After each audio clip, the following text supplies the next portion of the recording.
just sort of talk about how to split your layers. So of course we went over that last time, how to split your layers. I added a little bit of this and split some of them up.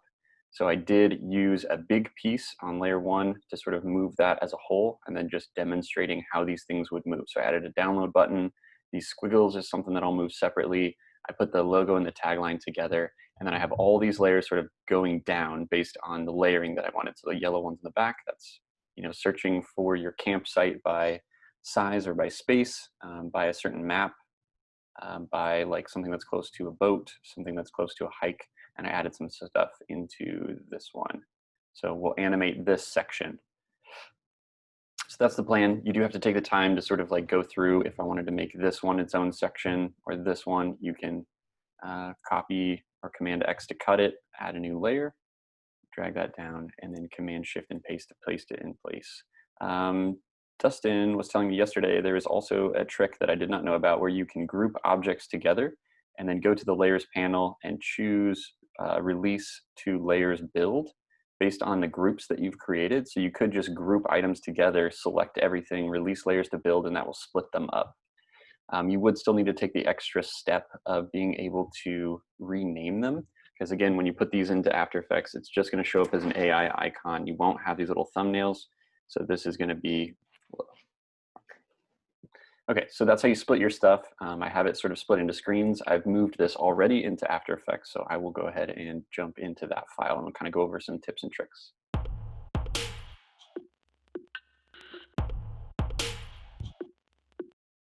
Couple things when you first put this into After Effects. Again, you're just going to be starting with like a new composition, and you can drop your Illustrator file directly into the project section.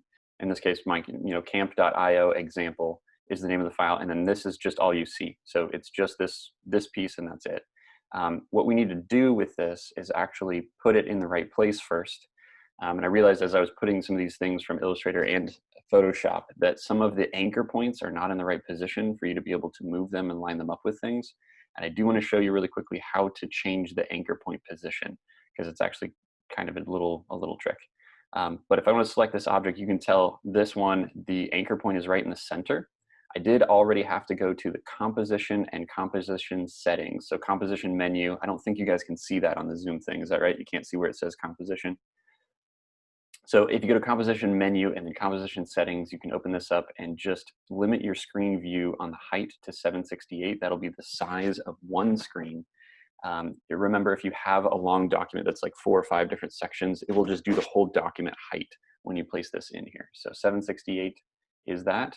You can add more time here if you need more than 30 seconds, or you can limit it to less than that if you would like. I'll show you that later. But as we're moving this around, if you can tell, I want to put this exactly in the corner so that this piece lines up. For some reason, when this got moved around and resized to the scale, it was off. And I left it that way just because I want to show you guys how to move your anchor points.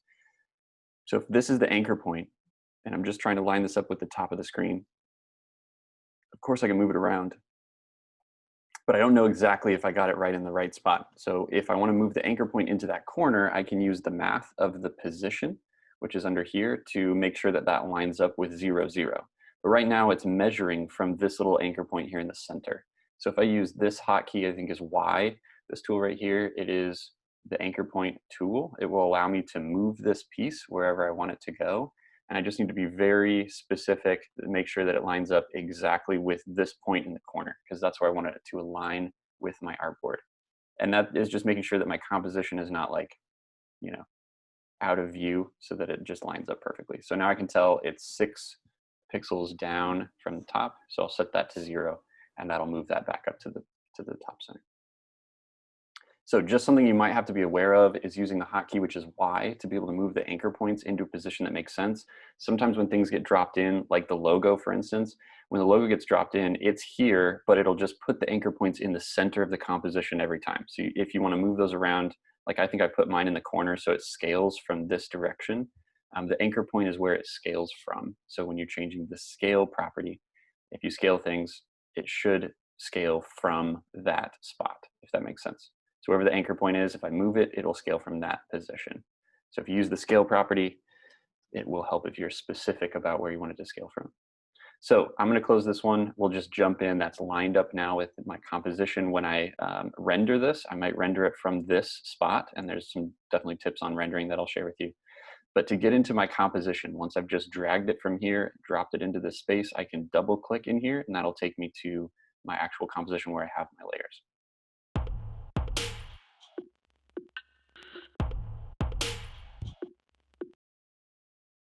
Cool. So this is my layers. Let's just look at the layers panel by itself for a second, and you can zoom in and specify which section you want to look at by using the tilde button, which is above the tab and next to the number 1. So if I just want to watch my video, I can hit play with spacebar. I can just look at it from here and kind of zoom in. Obviously, make zoomed out. Let's go to 100%. Nope, too close. 50%. So you can see the motion that I've added into this space just a little bit of just some different ways that you can move things around in sort of like a cascading transition as it's kind of moving from each section. So my idea was to have these buttons on the side. As you click the button, that just kind of moves it around, and everything just moves into place sort of like tabs or like folder tabs or something. And they kind of have these little illustrations of like space, which is fun to, trees or mountains or something fun to interact with in the photographs in the background. So little information about each of the different sections and ways that you can use the app. And then of course the download button is there and sort of present on every page when these things just move. So that was sort of interactivity with this example.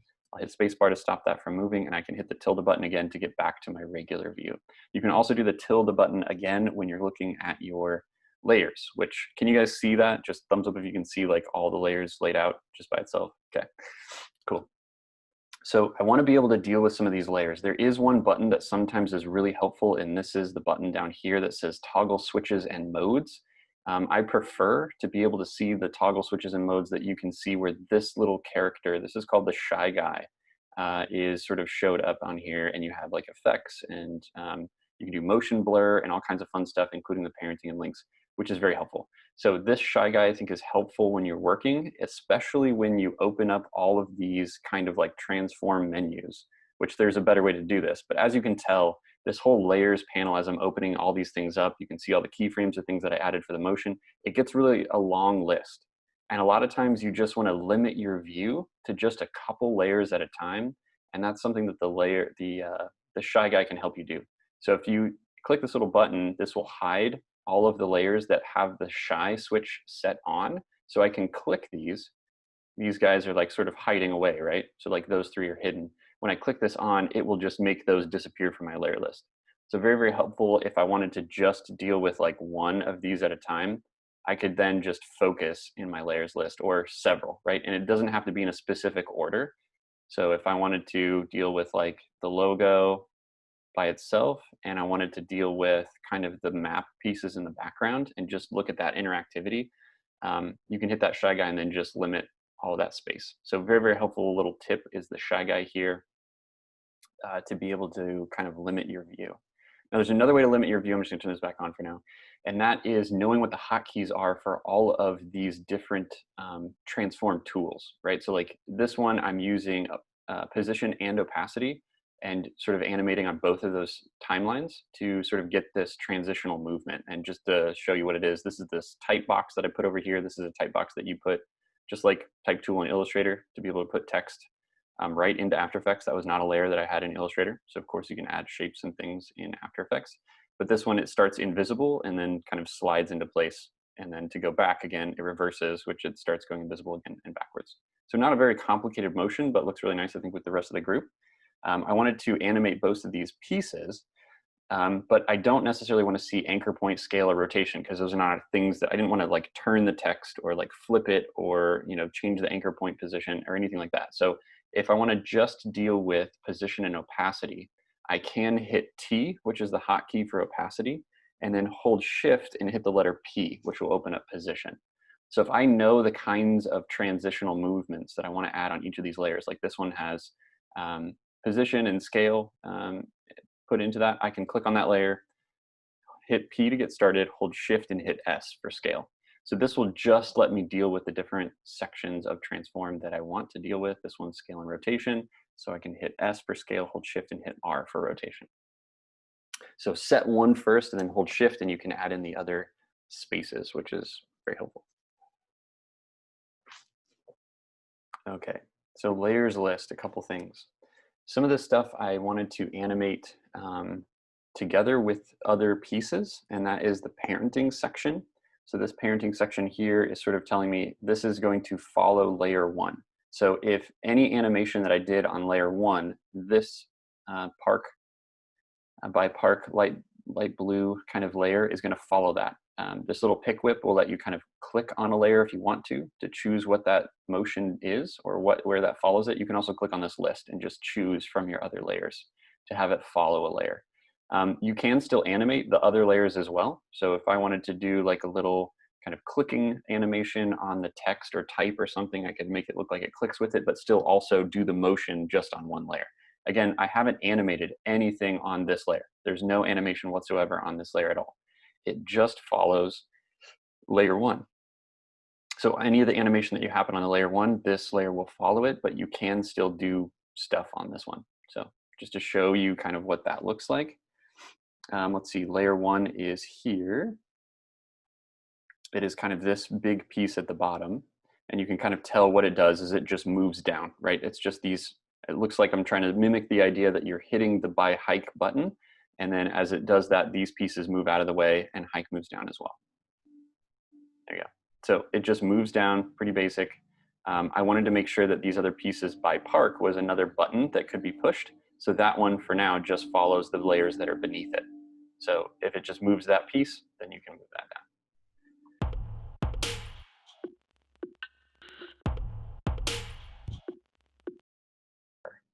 Okay, so let's talk about motion, because there's a lot of different stuff that you can do with the motion, and we looked at it a little bit last time, and it was a little confusing, I think, with the graph, and I didn't do a very good job explaining it. So let me just share with you the graph editor, because there's a couple different things that you can do. And let me get a new layer on here to just help.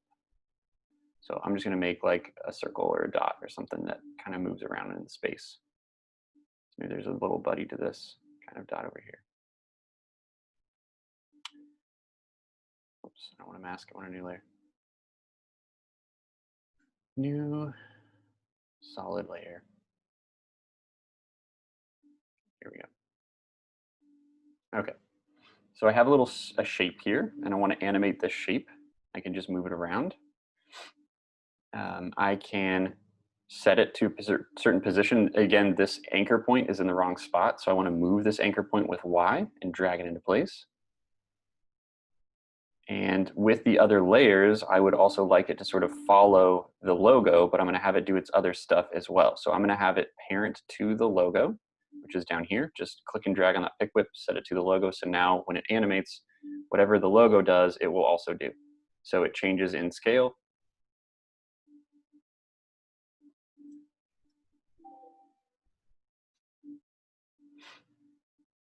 And motion.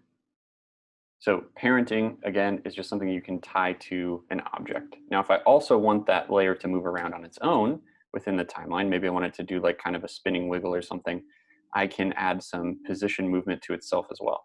And so if I add this keyframe here, I can move this keyframe. It's going to be a circle, and I can get it to be a circle at the beginning as well. And then in between this kind of motion movement here, I will give it a little bit of like a bounce or wiggle in its mask frame. So it's going to kind of like stretch and then go back in that time. It still follows the same parent. See if I can show that to you. So again, just some fun stuff that you can do. It's going to go back and then do its little wiggle right here. Okay. So you can set parents. You can also set their movement separately. Just want to show that. All right, so let's talk about the motion in these layers. So scale and position are some fun things. Let's look at the logo movement.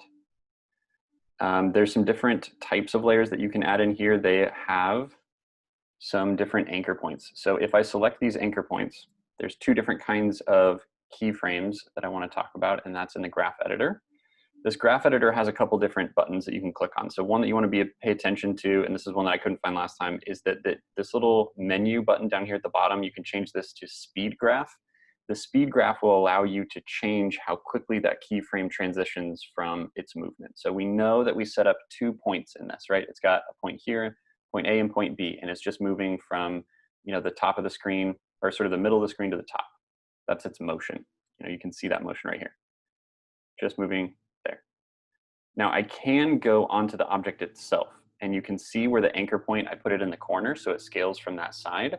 I can then select these handlebars, and you can see those handlebars kind of changing. So you can give it a little bit of like a whoosh or a swoop kind of motion. I always feel like you have to talk about After Effects movement and motion in sound effects.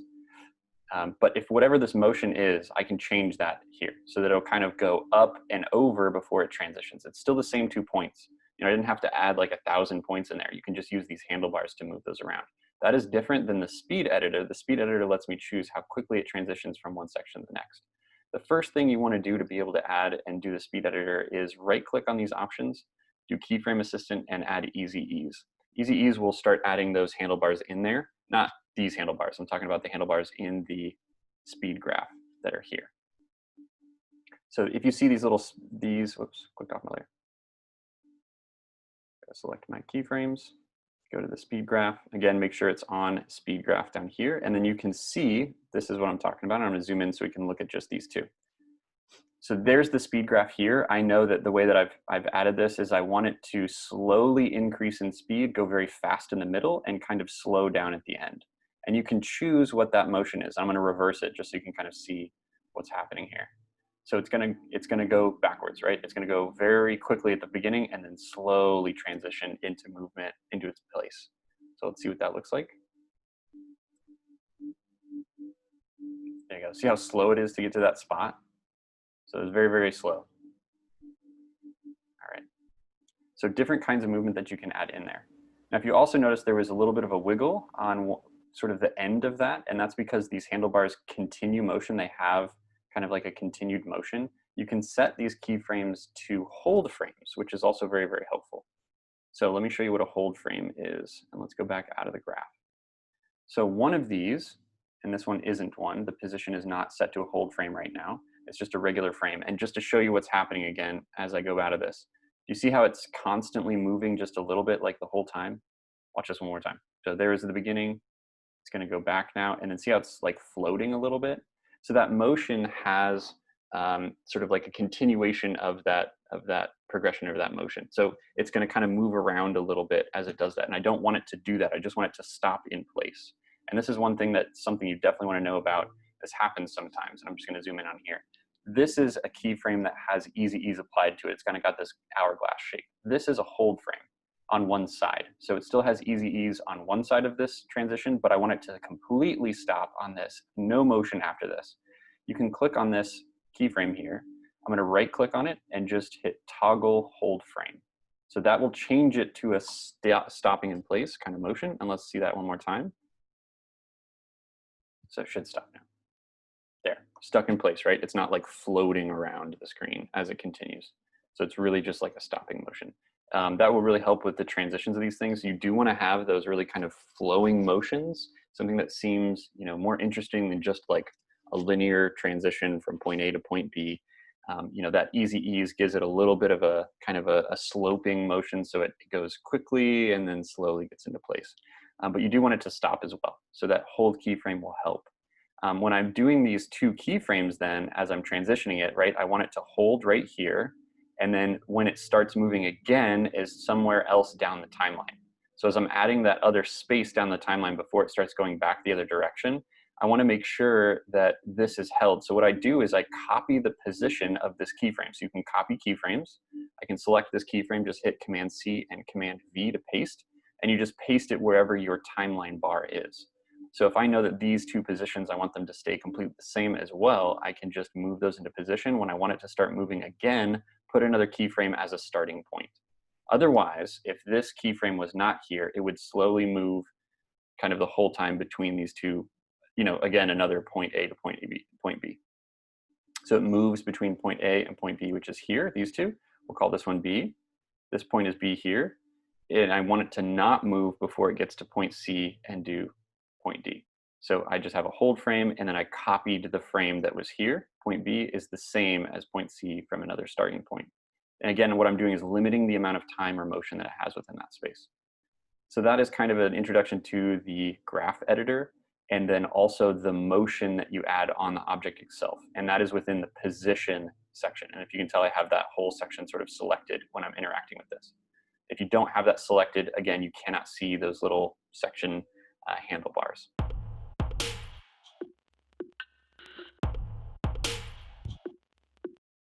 All right, so we did hold keyframes.